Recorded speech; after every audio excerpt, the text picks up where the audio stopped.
अस्सलाम वालेकुम नाज़रीन, नांदेड़ न्यूज़ में आपका इस्तकबाल है। चलिए जानते हैं आज की खबर। नांदेड़ ज़िले में शदीद बारिश की वजह से बड़े पैमाने पर नुकसान हुआ है।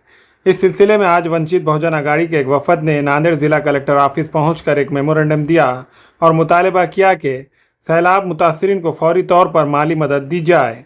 गुज़िश्ता दिनों शदीद बारिश की वजह से नांदेड़ ज़िले में सैलाबी सूरत हाल पैदा हुई है, जिससे किसानों और कई लोगों का बड़े पैमाने पर नुकसान हुआ है।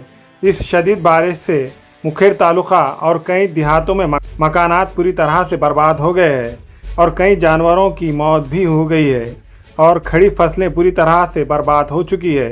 आज इस सिलसिले में वंचित बहुजन अघाड़ी के महाराष्ट्र नायब सदर फारूक अहमद की क़यादत में एक वफद ने नांदेड़ ज़िला कलेक्टर ऑफिस पहुंचकर एक मेमोरेंडम पेश किया और मुतालबा किया कि सैलाब मुतासरीन को फौरी तौर पर मदद दी जाए और नांदेड़ शहर की सड़कों, नालों और ड्रेनेज की हालत निहायती ख़राब है।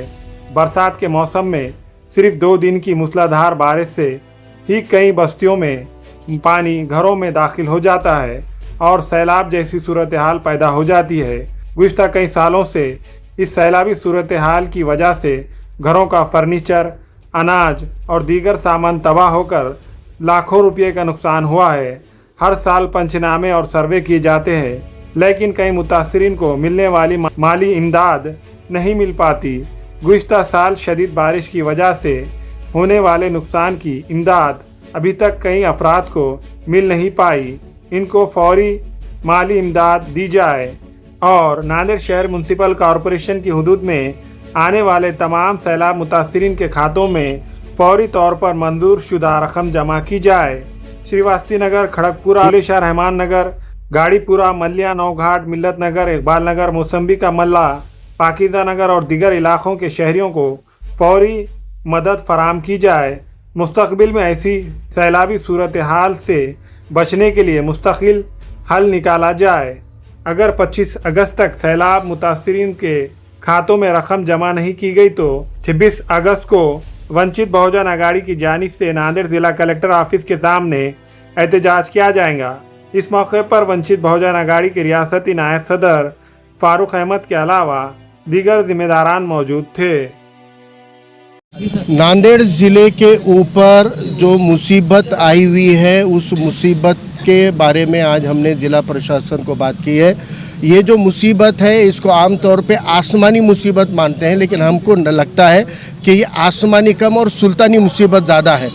हम देखते हैं कि मराठवाड़ा में हर 3-4 साल में एक बार अतिवृष्टि होती है, एक बार पूर आता है, एक बार बाढ़ आती है।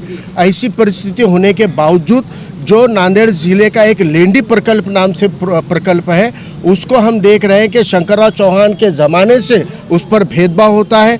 चिखलीकर से लेकर तुषार राठौर तक दोषी लोग हैं और हनुमंतराव पाटिल बेटमोगरेकर से लेकर शंकरानाथ धोंडगे तक ये वो सियासतदान है जिन्होंने हमेशा लेंडी प्रोजेक्ट का नाम लेकर राजकारण किया, लेकिन अब तक वो लेंडी प्रोजेक्ट को ना पूरा मुकम्मल किया, ना उसके जो लाभधारक है, ना ज़मीन धारकों को न्याय दिया, ना इस प्रोजेक्ट को कंप्लीट किया। उसका नतीजा हमने देखा कि अधिकारियों की गलती थी, प्रशासन की गलती थी या जिसकी भी थी, लेकिन एक इतना बड़ा नुकसान, सैकड़ों जानवर और जिंदा इंसानों की लाशें हमको वहाँ पे देखने मिली है। कंधार में एक बुजुर्ग दाम्पत्य को सोए नींद में मर जाना पड़ा क्योंकि उनकी दीवार ढह जाने से। और क्या तो लाल किले से बोला गया था 2022 तक पूरा देश झोपड़पट्टी मुक्त और आवास योजना से लय हो जाएगा। कहाँ पर चले गए वो? आज आप लोगों को मजबूत दीवारें नहीं दे सकते तो अब तक की ये जमहूरियत की राजनीति नाकाम होती है। यहाँ नांदेड़ शहर से जो गोदावरी नदी के किनारे पे बसी हुई बस्तियाँ हैं, उनको हर बार कह दिया जाता है अब बस्तियाँ खाली कर दो, जाएंगे कहाँ?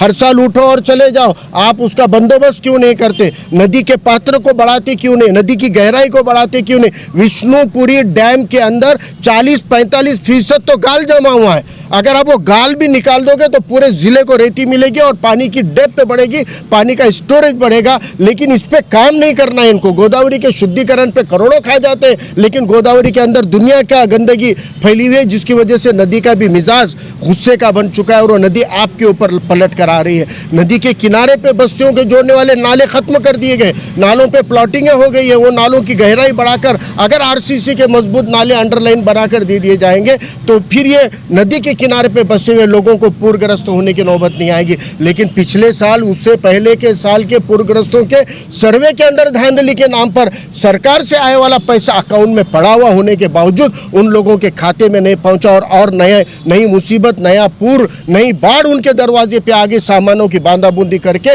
लोग बस्तियां खाली कर रहे हैं। लेकिन जो पैसा सरकार की तिजोरी में आकर पड़ा है वो नहीं गया। कलेक्टर साहब कहते हैं कि धांधली हुई है। जो बोगस लाभार्थी यादी में आए हैं, किसने डाले बोगस लाभार्थी? ये आपके गली के मोहल्ले में जो अपने आप को नेता, आजी माजी, नगर सेवक कहते हैं, वो अपने 4 चमचों के नाम घुसा देते हैं। और वो 4 चमचों के नाम घुसने की वजह से जो सच में लोग पीड़ित हैं, शोषित है, पूरग्रस्त है, उनके खाते में पैसे जमा नहीं हो रहे। हमने आज कलेक्टर साहब को आह्वान किया है कि 1 हफ्ते के अंदर अगर पूरग्रस्तों के पैसा खाते में नहीं आएगा तो तमाम पूरग्रस्तों को कलेक्टर ऑफिस में लाके बसाएंगे। आप शरण अगर लेनी पड़ेगी तो इधर उधर नहीं लेंगे, कलेक्टर ऑफिस में लेंगे या कलेक्टर साहब के मकान में लेंगे या सरकारी अधिकारियों के घरों में लेंगे या मनपा और कमिश्नर के घर और ऑफिस में लेंगे। लेकिन अब शरण हम किसी स्कूल में नहीं लेने वाले। अगर ये पैसे 1 हफ्ते में नहीं आते तो शहर के तमाम पूरग्रस्तों को लेकर एक बहुत बड़ा एहतजाज, एक बहुत बड़ा आंदोलन किया जाएगा। गेल्या 4-5 दिवसापासून नांदेड जिल्ह्यामध्ये अतिवृष्टीनं या ठिकाणी पूर परिस्थिती निर्माण झालेली आहे। अनेक नागरिकांचे प्राण या ठिकाणी गमवावे लागलेले आहेत। अनेक जनावरे या ठिकाणी दगावलेले आहेत। मुखेडमध्ये, मोकराबादमध्ये बालाजी खंकरे नावाच्या एका शेतकऱ्याच्या 50 म्हशी त्या ठिकाणी वाहून गेलेल्या आहेत। भयानक परिस्थिती या ठिकाणी नांदेड जिल्ह्यामध्ये निर्माण झालेली आहे। आज आम्ही वंचित बहुजन आघाडीच्या वतीनं आदरणीय कलेक्टर साहेब यांना निवेदन दिलेलं आहे की कुठलाही चौकशी न करता, कुठलेही निकष न लावता ज्यांचं नुकसान झालं आहे त्यांना सरसगट या ठिकाणी मदत शासनाने करावी अशी विनंती आज आम्ही वंचित बहुजन आघाडीच्या वतीने केलेली आहे।